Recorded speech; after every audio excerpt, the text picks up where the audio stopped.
আসসালামু আলাইকুম। বিবিসি আন্তর্জাতিক নিউজে আপনাকে স্বাগত। শুরুতে এই সংবাদ শিরোনাম, পরে বিস্তারিত। জানিয়ে দিব আমাদের হাতে থাকা সর্বশেষ গুরুত্বপূর্ণ আপডেট। আন্তর্জাতিক সংবাদ। ইরানের সাথে দীর্ঘমেয়াদী যুদ্ধের জন্য ভয় পাচ্ছে ইসরায়েল। জানিয়ে দেব ইরানের নতুন ক্ষেপণাস্ত্র হামলা, ইসরায়েল জুড়ে সতর্কতা সাইরেন। ইরানের হামলায় জড়িত জর্ডান, ফ্রান্স, যুক্তরাজ্য ও যুক্তরাষ্ট্রকে কঠোর হুঁশিয়ারি। এবং আরও জানিয়ে দেব শাহজাহানে হামলায় ইসরায়েলি সেনা নিহত, আশঙ্কাজনক 4। সর্বশেষ জানিয়ে দিব অতিসত্বর তেহরান খালি করার হুঁশিয়ারি ট্রাম্পের।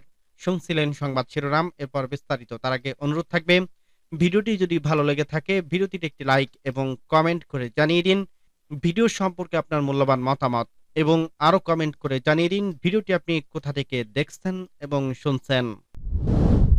ইরানের সাথে দীর্ঘমেয়াদী যুদ্ধের জন্য ভয় পাচ্ছে ইসরায়েল। ইরানের সাথে দীর্ঘমেয়াদী যুদ্ধের আশঙ্কায় ইহুদিবাদী ইসরায়েল খুব উদ্বেগ রয়েছে বলে জানিয়েছে ওয়ালাড নিউজের ইহুদিবাদী বিশ্লেষক ড্যানিস স্ট্যানোভিস।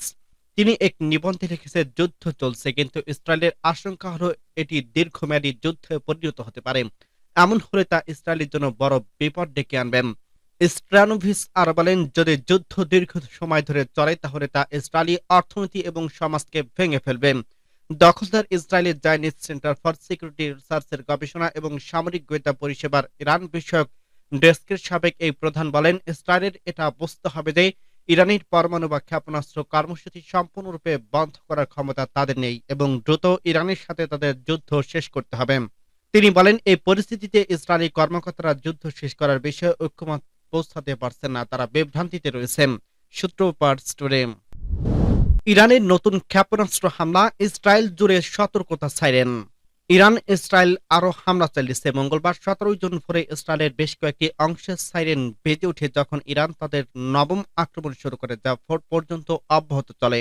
ইরানি মিডিয়ার বরাত দিয়ে সংবাদ মাধ্যম সিএনএন এর খবরে এ তথ্য জানানো হয়। এতে বলা হয়, ইসরায়েলি সেনাবাহিনী জানিয়েছে তাদের বিমান প্রতিরক্ষা ব্যবস্থা ইরানি ক্ষেপণাস্ত্রগুলোকে প্রতিহত করার চেষ্টা করছে এবং বাসিন্দাদের নিরাপদ আশ্রয় দিকে যাওয়ার পরামর্শ দেওয়া হয়েছে। বিবিসির প্রতিবেদনে বলা হয়েছে, ইসরায়েলের সামরিক বাহিনী ইরানের ক্ষেপণাস্ত্রগুলোকে তাদের ভূখণ্ডের দিকে অগ্রসর হতে দেখা যাচ্ছে, যার পর থেকে ইসরায়েল জুড়ে আবারও সাইরেন বেজে ওঠে। এদিকে ইসরায়েলের বিমান বাহিনীর হুমকি দূর করার জন্য যেখানে প্রয়োজন সেখানে বাধা দেওয়া এবং আক্রমণ করার জন্য কাজ করছে। সামাজিক যোগাযোগ মাধ্যম এক্সে এক পোস্টে একথা জানিয়েছে ইসরায়েলি প্রতিরক্ষা বাহিনী। আইডে পোস্টে জনসাধারণকে আশ্রয় নেওয়ার নির্দেশ দেওয়া হয়েছে বলে একথা জানানো হয়েছে। ইরানের হামলায় জড়িত জর্ডান, ফ্রান্স, যুক্তরাজ্য ও যুক্তরাষ্ট্রকে কঠোর হুঁশিয়ারি। ইরানের হামলায় সমর্থন এর অংশ নেওয়ার সমস্ত দেশ ও গোষ্ঠীকে বৈধ সামরিক লক্ষ্য হিসেবে গণ্য করছে তেহরান। আত্মরক্ষার অধিকার অনুযায়ী তারা হামলায় জড়িত দেশগুলোকে পাল্টা জবাব দেওয়া হতে পারে।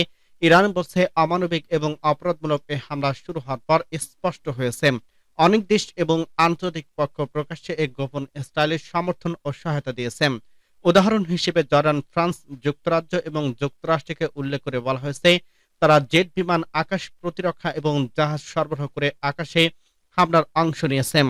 অন্যদিকে আজারবাইজানে এবং পারস্য উপসাগর এলাকায় মোসাদ এবং অপরাধ চক্রের কার্যক্রম এবং ইরানের অনুপ্রবেশ চেষ্টায় গুপ্তচর এবং বিচ্ছিন্নবাদী গোষ্ঠীর ভূমিকায় প্রকাশ্যে আসছে।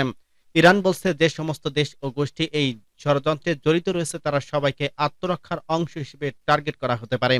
তেহরান আরো বলছে, যে কোনো দেশ আবার যদি ইরানের হামলার সমর্থন এবং এতে অংশ নেয় তাহলে তা ইরানি জনগণের বিরুদ্ধে যুদ্ধে ঘোষণা হিসেবে গণ্য করা হবে এবং সমুচিত জবাব দেওয়া হবে। ইরান দৃঢ় প্রতিজ্ঞ এবং তারা এই জাতিকে সার্বভৌম থেকে রক্ষা করার জন্য যা করা দরকার তাই করবে। অপরাধীরা সম্পূর্ণ পরাজিত না হওয়া পর্যন্ত এই লড়াই চলতে থাকবে বলে জানিয়েছে বিভিন্ন গণমাধ্যম। শাহজাহানে হামলায় ইসরায়েলি সেনা নিহত, আশঙ্কাজনক 4। দক্ষিণ গাজা উপত্যকায় প্রতিরোধের মুখে পড়ছে ইসরায়েলি সেনারা। এতে একজন নিহত এবং 10 জন আহত হয়েছে। এদের মধ্যে 4 জনের অবস্থা গুরুতর। খবর দ্য টাইমস অব ইসরায়েলের। সামরিক বাহিনী আইডিএফ জানায়, গাজা উপত্যকায় যুদ্ধের সময় তাদের সেনারা আক্রান্ত হয়। নিহত সৈনিকের নাম স্টাফ সার্জেন্ট নাফুলেভেন, বয়স 20। পশ্চিম তীরের নেগদিম বসতি থেকে আসা লেফটেন্যান্ট গেলনি ব্রিগেডের 12তম ব্যাটালিয়নের সদস্য। আইডিএফ এর প্রাথমিক তদন্ত অনুসারে খান ইউনুসের অভিযানের সময় লেসেম এবং অন্যান্য আহত সৈনিকরা একটি শাহজাহান সেনা গাড়িতে ছিলেন। হঠাৎ একজন সন্ত্রাসী গাড়ির বাইরে বিস্ফোরক ডিভাইস স্থাপন করে। সেনারা কি করবেন তা বুঝতে ওঠার আগেই সেটি বিস্ফোরিত হয়। বিস্ফোরণে লেসেম নিহত এবং বাকিরা আহত হন। তাদের মধ্যে একজন অফিসার সহ 4 জন সৈনিকের অবস্থা আশঙ্কাজনক। বাকি 3 জন সৈনিক মাঝারি অবস্থায় এবং আরো 3 জন সামান্য আহত হয়েছে। 2023 সালের 7 অক্টোবরে হামাস ইসরায়েল হামলা শুরু করে। এর জেরে গাজায় গণহত্যা শুরু করে ইসরায়েল। এই যুদ্ধের জেরে লেবানন ও ইয়েমেন ইসরায়েলি হামলার ঘটনা ঘটে। অতি সত্বর তেহরান খালি করার হুঁশিয়ারি ট্রাম্পের। ইরান ও ইসরায়েলের মধ্যে সংঘাত পঞ্চম দিনে ঘটছে। যে কোনো সময় এই সংঘাত মধ্যপ্রাচ্য জুড়ে ছড়িয়ে পড়তে পারে বলে আশঙ্কা বিশ্লেষকদের। এমন পরিস্থিতিতে ইরানের রাজধানী তেহরান বাসিন্দাদের হুঁশিয়ারি বার্তা দিয়েছে মার্কিন প্রেসিডেন্ট ডোনাল্ড ট্রাম্প। মঙ্গলবার 17 জন সিএনএন-এর লাইভ প্রতিবেদনে এ তথ্য জানানো হয়েছে। নিজের সামাজিক যোগাযোগ মাধ্যম প্রচারে ট্রাম্প এই হুঁশিয়ারি দিয়েছে। তিনি বলছে, সবার অতি সত্বর তেহরান ছেড়ে যাওয়া উচিত, তবে কেন সবার তেহরান ত্যাগ করতে হবে তা নিয়ে স্পষ্ট করে কিছু বলেননি মার্কিন প্রেসিডেন্ট। স্থানীয় সময় সোমবার ট্রাম্প তার ট্রুথ সোশ্যালে আরো লিখেছে, ইরানকে যে চুক্তিতে স্বাক্ষর করতে বলছিলাম তাতে তাদের স্বাক্ষর করা উচিত ছিল, কিন্তু লজ্জা ও প্রাণের অপচয়। সহজভাবে বলতে গেলে ইরানের পারমাণবিক অস্ত্র থাকতে পারে না, আমি বারবার বলছি। ট্রাম্প পোস্টে আরো বলছে, জরুরি ভিত্তিতে সবাইকে তেহরান খালি করতে হবে। গত শুক্রবার ভোরে ইরানের আকস্মিক ভয়াবহ হামলা শুরু করে ইসরায়েলি দখলদার বাহিনী। এর জবাবে ইরান ও ইসরায়েলে হামলা চালায়। এরপর থেকে দেশ দুটির মধ্যে পাল্টাপাল্টি হামলা চলছে। ইসরায়েলি হামলায় ইরানে এখন পর্যন্ত নিহত সংখ্যা 2 শতাধিক। নিহতদের মধ্যে দেশের শীর্ষ সামরিক কর্মকর্তা, কমান্ডার ও অন্তত 11 জন পরমাণু বিজ্ঞানী রয়েছেন।